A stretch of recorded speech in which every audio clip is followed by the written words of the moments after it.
Good morning and welcome to my garden.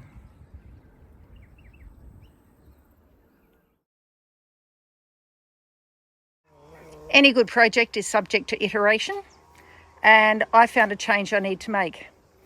At night, the chicks roost up here on these perches.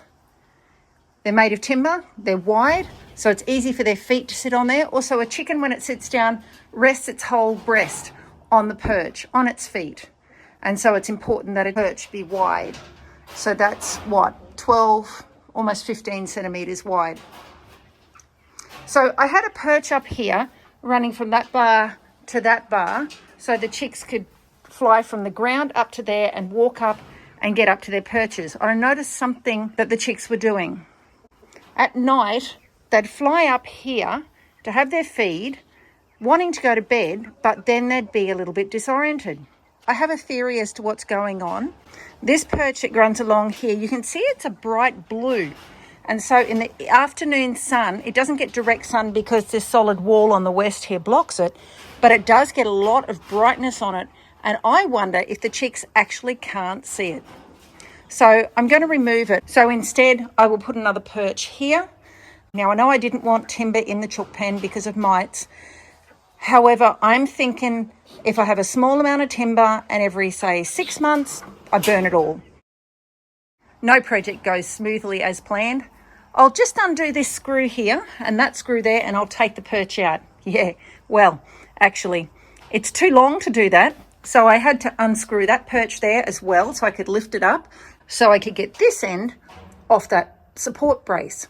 Well, I also had to undo this perch to get the drill close enough to be able to undrill this one. Okay, so now I've done that. Now, how do I get it out? Because of the length of it, I can't get it out here. So I've had to undo this perch, and hopefully I can maneuver it up and around. No project is as simple as I'll just undo these 2 screws. It doesn't work like that. I've had a morning of making adjustments to the chook pen.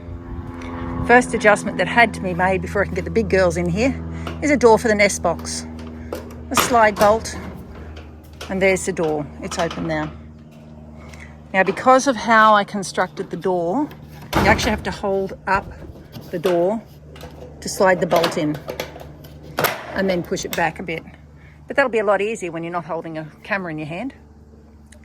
So that's done, which means the girls can't escape, and possibly equally as important, the rats can't get in. Well, until they learn to dig underneath the pavers. The second adjustment I made was increasing the number of perches to allow the girls to get up onto the nest box and onto the sleeping area. I know I originally said I didn't want wood in the pen because it would encourage bird mites. I think that's going to be less of a problem with a completely enclosed pen where the birds can't get in. However, it's still a concern because the chooks will sleep here at night and the bird mites will climb off the chooks and onto the perches. So I've chosen to make the frame out of metal. I do have some perches out of timber because it's better for the chooks' feet than metal. So this is what I've done. I've just got some hooks here and here so that the perches can easily be removed. And I'm hoping that this one that's rammed in here is rammed in sufficiently enough. I might actually have to do better to help them get to the nest box. But now I'm satisfied that the less confident flyers can get up to here and then get up to perch for the night. I'm also more confident that those who don't want to fly and do this great big woo around the corner, that they can actually walk down at least to here and fly off. So these are our chickies. I think they're about 13 weeks now. They've not been enjoying all my noise and moving large things around. It's quite warm today, top of 33, so they're going to be enjoying dust bathing in there to stay cool. Our chickens have had a change of accommodations again.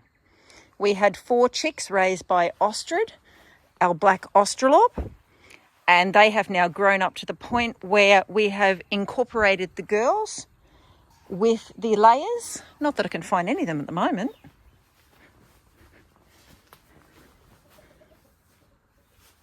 Well, Frolly's in here. Hello, Frolly. Getting ready to lay. But all the girls are in together, and our 2 young boys have been moved to a separate cage, which has left this cage open to welcome back Moustache, our rooster. And he has been this morning engaging in some very interesting rooster behaviour.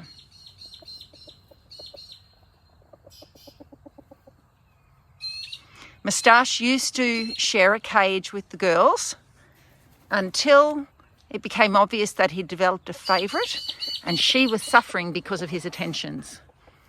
This is Nugget. You can see the feathers are growing back now 4 months later. Every time he mounted her, it seemed like his claws would rip some feathers out, and she ended up with quite a lot of exposed skin on her shoulders and on her rump.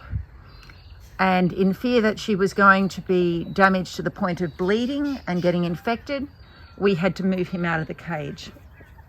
We can't let Moustache have access to the girls because Nugget is still recovering from the injuries from him. And so he spent his time this morning sitting in here, and it appears he's been building a nest. He makes the cutest little sounds sitting in there, building that nest, calling the girls to him, building a nest for them to sit in. Here are our 2 young girls. When they were chicks in the big cage, Moustache was in this cage beside them. So they're very familiar with Moustache. They consider him good company. Mini Ostrich came from an egg laid by Ostrich. And Beady here came from an egg laid by Dotty. Moustache was the father of both of them.